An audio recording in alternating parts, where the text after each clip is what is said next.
Hi, my name is Yasu, and today I want to talk about Akiya and abandoned houses in Japan. As a licensed real estate agent in this country, and then the reason that I want to talk about this topic is because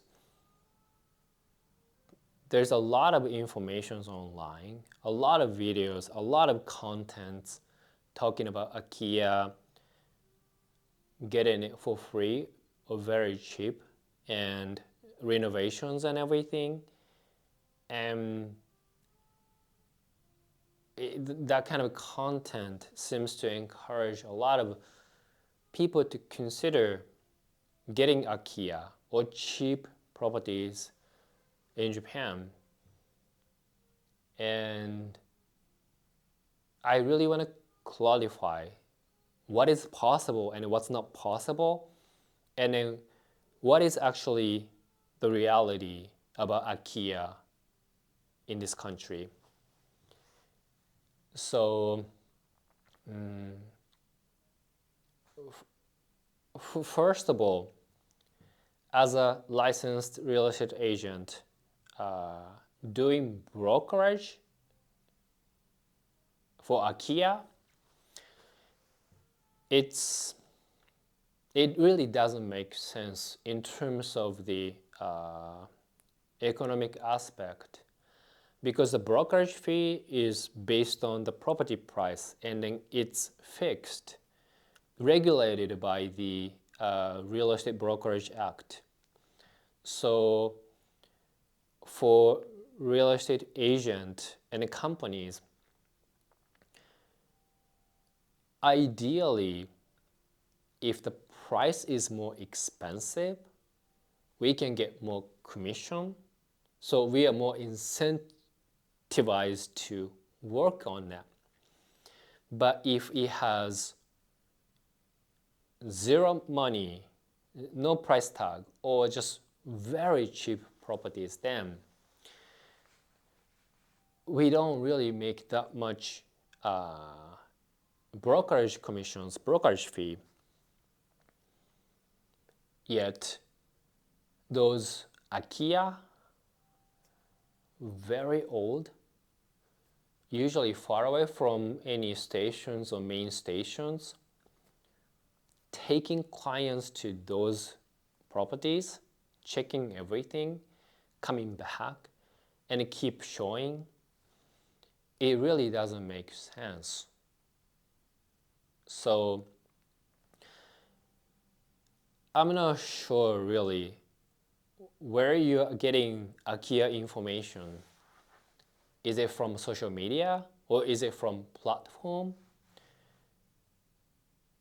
Either way, you need to think this way: the content creator is getting money by getting views from you, and then the platformer making money. Probably you subscribe to some services that they offer, or the platform makes money by introducing you as a potential buyer to an agent, and then they get some kind of commissions from the agent. But either way, they're not making money from you, but they need you as a user. So you need to think this way. So in terms of the sales and the making money and everything, cheaper priced property doesn't make sense to real estate agents. Then why is this person promoting this Akiya? Why is this platform is promoting Akiya? Then you might be able to actually see they are not really trying to help you to really buy Akiya in this country. They just want your view. They want you to view it. They want you to make comments on that, so that other people will actually start paying attention to it. And in the end, you're not gonna get anything. So when you actually start looking for Akiya informations, I want you to have the perspective. And another thing is there is a clear difference between Akiya and completely abandoned homes. So let's say you search for Akiya informations and then you see some Akiya property informations with price tag on them. These are not abandoned properties. These are just second-hand properties. So you need to really clarify what you're looking for. Akiya or abandoned houses. And abandoned houses means that no one knows who's the owner, who owns the property. So there shouldn't be any price tag. And based on people that I have encountered, they are looking for abandoned properties. Like basically, they want to get the properties for free.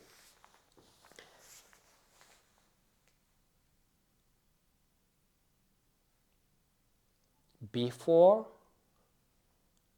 nobody really paid attention to this abandoned homes issues. It was like more than 10 years ago. There's a lot of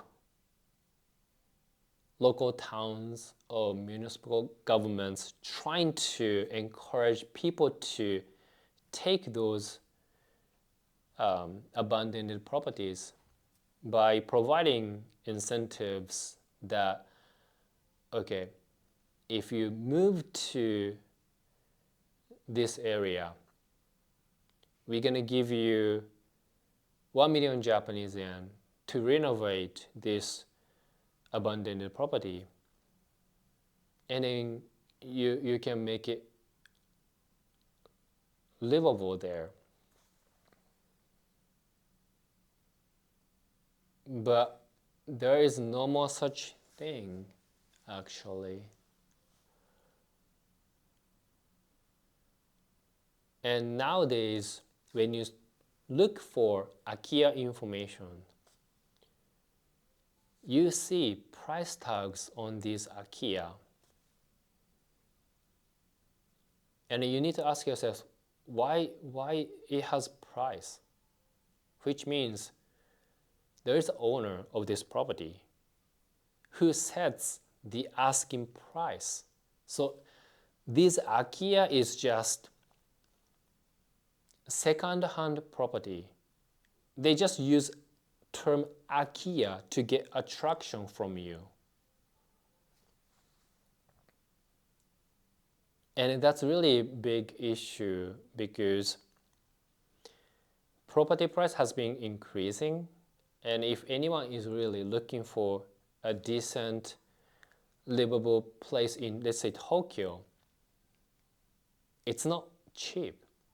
Minimum is 60 million Japanese yen to begin with, which is how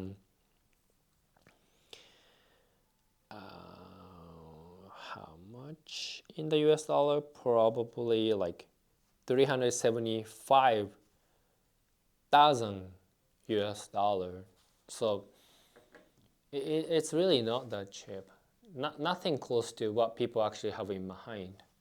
But yet, so many content creator just keep promoting, oh, I found this Akiya, I did renovations, I'm living like this, and I rented out an Airbnb.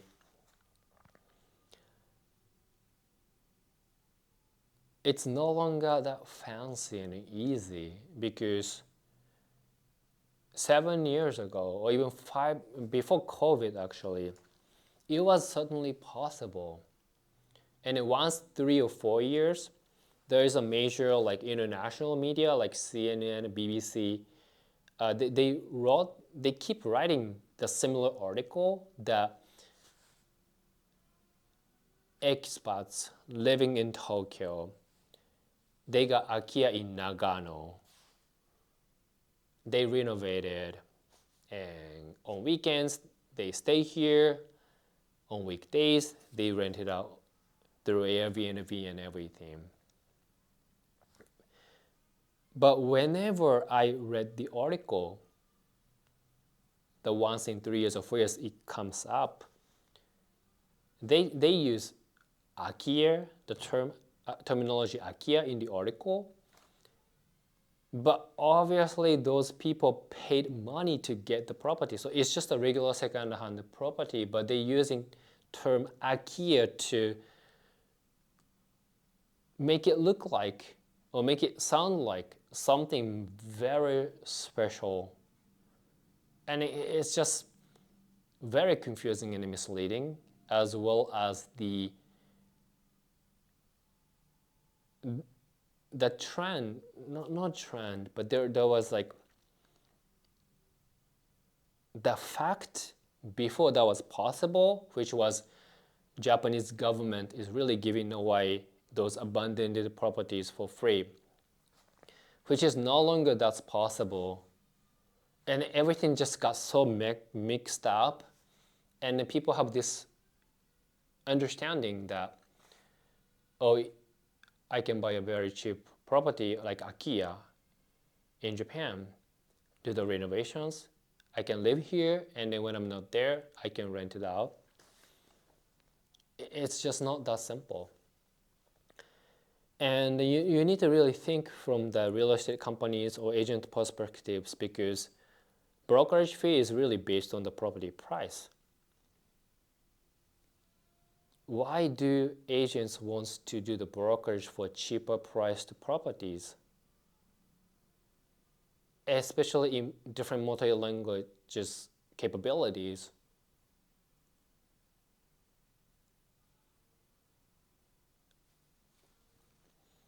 That's really the answer.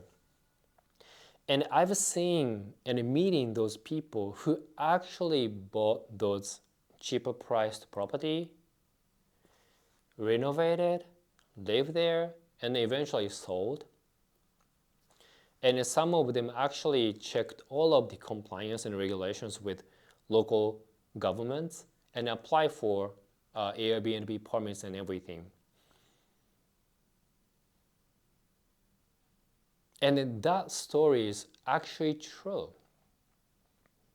But they are really like long-term residents here, not really international overseas people, because they really need to find those properties on their own. They need to really ask agents to do the brokerage for them, even though it doesn't really incentivize agents because the price is so cheap.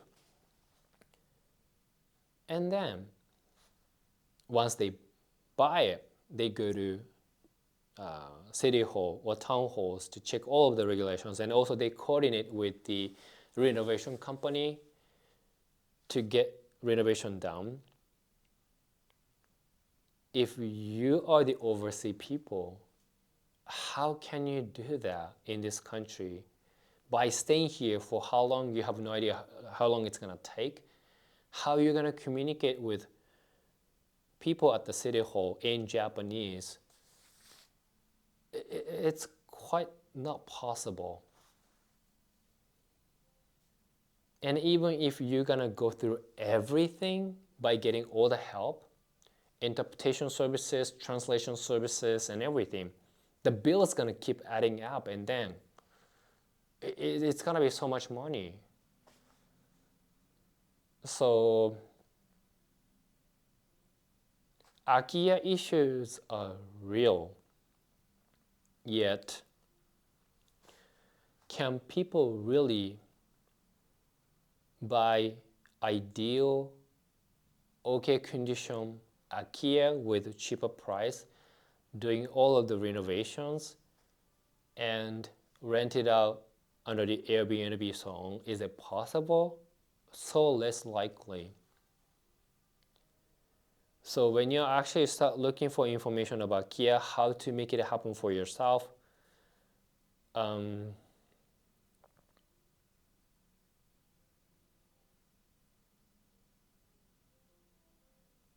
be careful.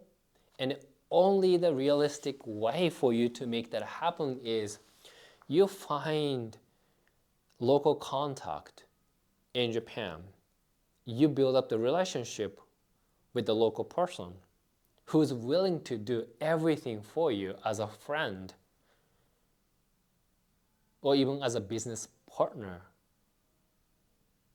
so that on behalf of you or as a business partner of you, that local person goes through everything.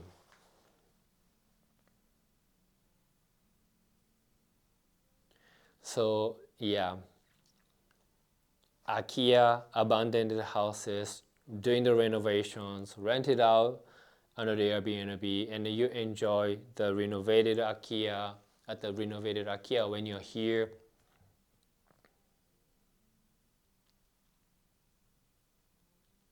It's not realistic. But it is indeed realistic for those people who actually live here. But the downside is that because long-term resident in this country, they can really enjoy the financing options if they pay income tax in this country. But can they get the financing options for those Akiya? Less likely.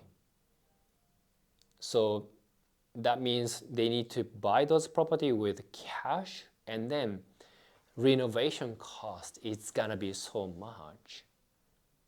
So in the end, a lot of people, most of the cases, they ended up realizing that, or just getting a mortgage and buy a second-hand condo or detached house. It just simply makes sense. So yeah, if you're looking for Akiya by watching social media or certain kind of platforms or YouTube, what you're doing is just simply making them popular. You're not really doing anything for yourself, get things done. And if you really want something for yourself, like buying a key, doing the renovations and everything, it's just not realistic. Unless you decided to become a long-term resident in Japan, and then you really want to buy a cheap property, doing the renovations on your own, and then live there in a way that you really hope for, then that really makes sense. But if you're looking for that kind of way, the biggest hurdle is for you to become a long-term resident, because you need to find a way to get the visa in this country, which is working visa is usually easier, but you need to get the job. But job opportunity usually is in Tokyo or big city, which is so far away from those Akiya opportunity. So there is no simple one magic solutions to get everything down.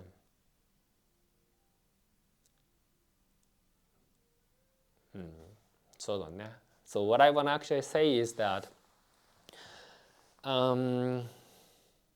stop looking for Akiya. That's what I want to say. And if you're really truly looking for abandoned properties in this country, 無理だと思うな. I don't think that's possible now. It was possible 7 years ago though.